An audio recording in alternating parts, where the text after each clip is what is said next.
परिचय क्या है? मैं मदन ठाकुर, देवभूमि स्वर्ण संगठन प्रदेशाध्यक्ष हिमाचल प्रदेश। और ये यात्रा जो शुरू की गई थी, ये हिमाचल प्रदेश के कांगड़ा ज़िला से धर्मशाला से शुरू की गई थी और इसे शुरुआत हमने 17 फरवरी 2023 शाम 6:30 बजे से रात्रि मिसाल पैदल यात्रा, इस यात्रा का जो नाम था, और हम लोग इस मिसाल को जलाते हुए और पैदल चलते हुए निरंतर 45 से 50 किलोमीटर की रोज़ाना रात्रि यात्रा हमने पूरी की है। और दिल्ली तक पहुँचने पे हम लोगों को नहीं था पता कि दिल्ली में आने पे हमारा स्वागत 144 के साथ किया जाएगा। और हम लोग पूरे रास्ते किसी एक व्यक्ति को हमने किसी को तंग नहीं किया, पूरा ट्रैफिक हमसे बाधित नहीं हुआ, परंतु ना जाने क्यों लगातार आपने 12 दिनों की यात्रा किया है, तो उसमें कितना सपोर्ट मिला?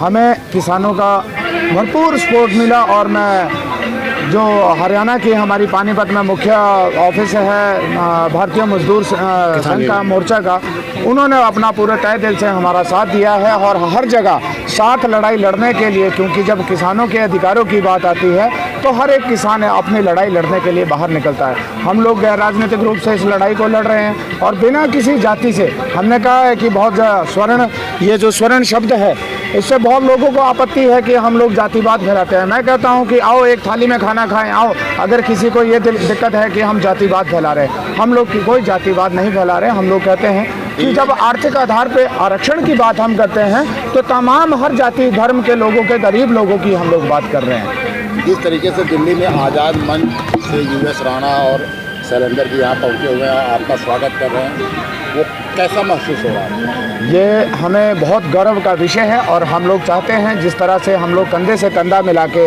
आज़ाद मंच भारतीय दिल्ली में हमारा सपोर्ट किया है और हर जगह अलग अलग राज्य में पदाधिकारी है वो कार्य कर रहे हैं। हिमाचल के साथ साथ हमने हरियाणा का भी धन्यवाद करते हैं, पंजाब का धन्यवाद करते हैं और दिल्ली के बारंबार मैं धन्यवाद करता हूं जितने भी हमारे साथ संगठन आए हैं। अग्रवाल सभा है, हिंदू महासभा है, ये सभी सभाएं हमारे साथ सम्मिलित है और इस आर्थिक आधार पर आरक्षण रूपी लड़ाई में हमारा साथ कंधे से कंधा मिला के दे रही है। क्योंकि हमारा मकसद राजनीति करना नहीं है, हमारा मकसद हर गरीब को उसके अधिकार देना है, हमारा मकसद हर किसान को उसके अधिकार देना है, हमारा मकसद हर गरीब को उसके अधिकार देना है। क्योंकि हमारी जो लड़ाई है वो आर्थिक 10% तो आर्थिक आधार पर दे दिया गया। वो तो बच्चा जब रोता है तो उसके लिए चुप करवाने के लिए टॉफी दी जाती है। आप सरकार से पूछिए 103वां संशोधन जो है वो किन किन लोगों के लिए दिया गया है? वो उन लोगों के लिए दिया गया है जो पहले ही आरक्षण है और उससे कुछ एक लोग बच जाते हैं, उन्हें वो आरक्षण दिया जा रहा है। तो जिस प्रकार से हम किसी के आरक्षण के विरोध में नहीं है, मैं आपके माध्यम से कहना चाहूँगा कि हम किसी के आरक्षण के विरोध में नहीं है। विरोध सिर्फ इस बात का है कि जो आरक्षण के नाम पे बंदर बांट की जा रही है, विरोध उस बात का है। आज सारे अमीर लोग आरक्षण का लाभ ले रहे हैं। ये जो विधानसभा में बैठे लोग हैं या बड़े बड़े पदों पे बैठे लोग हैं, वही लोग आरक्षण का लाभ ले रहे हैं। परंतु उसके एवज में जिसके लिए आरक्षण का, आज अगर बाबा भीमराव अंबेडकर जी जिंदा होते तो शायद इस आरक्षण की बंदर बांट को देखते हुए खून के आंसू रो रहे होते। क्योंकि आरक्षण उन्होंने गरीबों के लिए देने की बात की थी, अमीरों को नहीं। आरक्षण उन्होंने इस राजनीति में, अगर इन लोगों को इतना आरक्षण प्यारा है तो राजनीति में भी आरक्षण कीजिए। जो सबसे कम वोट से हारता है उसको विधायक बनाएं। क्यों नहीं अपने राजनीति में ये लोग आरक्षण लगाते? इन लोगों ने सिर्फ समाज को बांटने का काम किया है। आज भी हर राजनीतिक दल यही चाहता है कि हम लोग अलग अलग जातियों में बंटे रहे। वो कभी भी धर्म और जाति को एकत्रित नहीं होने देंगे, इकट्ठा नहीं होने देंगे। पर मेरा आपके माध्यम से तमाम भारत के लोगों से निवेदन है कि इन राजनीतिक लोगों के झांसे में आप लोग ना आए। आप अपनी देश को अखंड बनाने की कोशिश करें। जिस प्रकार से खून की बूंद से कभी ये तय नहीं किया जा सकता कि ये किस जाति का खून है, उसी प्रकार से हम सभी लोग भारतीय हैं। हम अपने अधिकारों के प्रति हमें सजग होना पड़ेगा। हमारे जो मूल अधिकार है उसका हमें ज्ञान होना चाहिए और उस लड़ाई को लड़ते हुए हम लोग अपने अधिकारों की लड़ाई पूर्ण रूप से करें।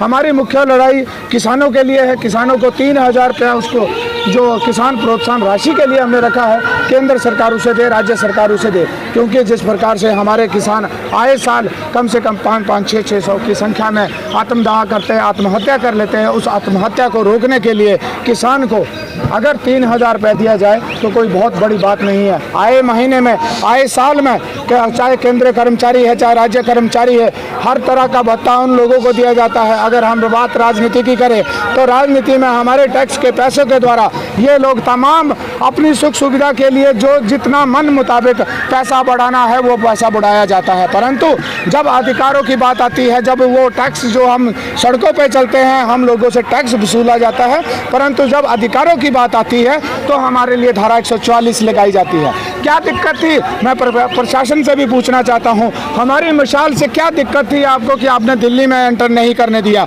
जंतर मंतर पे आपने नहीं आने दिया? क्या दिक्कत थी इस फ्लैक्स में, क्या दिक्कत थी इस बैनर में, क्या दिक्कत है इसमें? हम कोई जातिवाद बढ़ा रहे हैं, हम लोग देश को बांट रहे हैं, क्या दिक्कत थी? अगर प्रशासन इसी तरह से रहा आज तो हम लोग हाथ जोड़ के चलेंगे, कुछ समय हम हाथ जोड़ के चलेंगे, परंतु इस देश की आवाज़ को, इस गरीब की आवाज़ को, इस किसान की आवाज़ को ज़्यादा दिन दबाया नहीं जा सकता।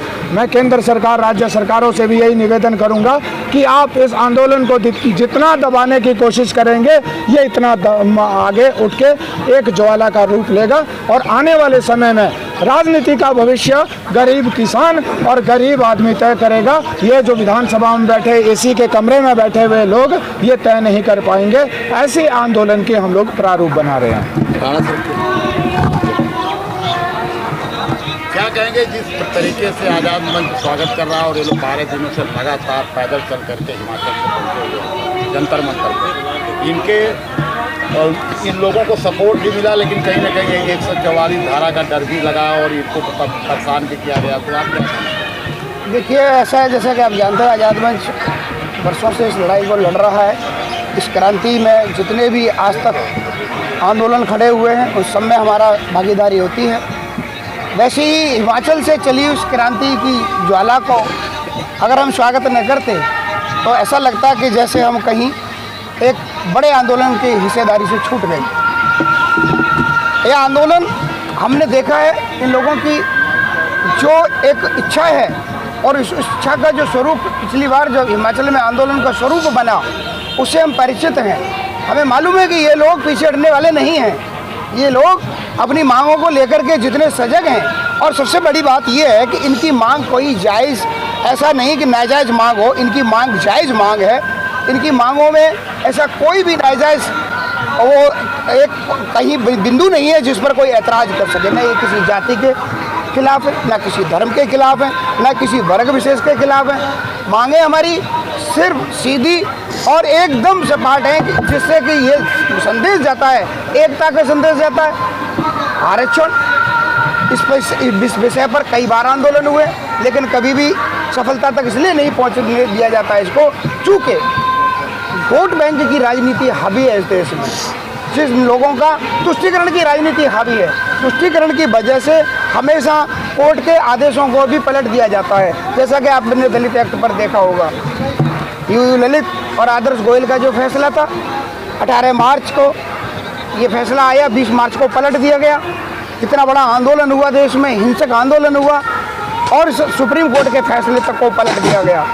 इतना आप सोचिए कि अगर इस तरह से फैसले पलटते जाते हैं उसके पीछे तुष्टीकरण की राजनीति हावी होती है। इसलिए हम लोग चाहते हैं कि किसी न किसी तरह से ये आंदोलन सफल हो। विनय जी की बात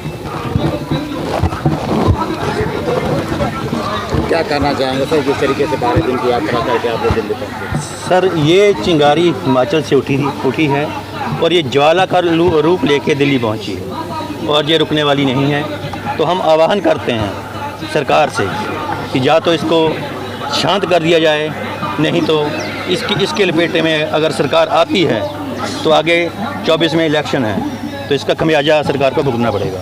ये स्पष्ट और बिल्कुल क्लियर संदेश हमारे द्वारा दिया जा रहा है। खबर हमारी आपको कैसी लगी, लाइक कमेंट सब्सक्राइब जरूर करें। Thank you.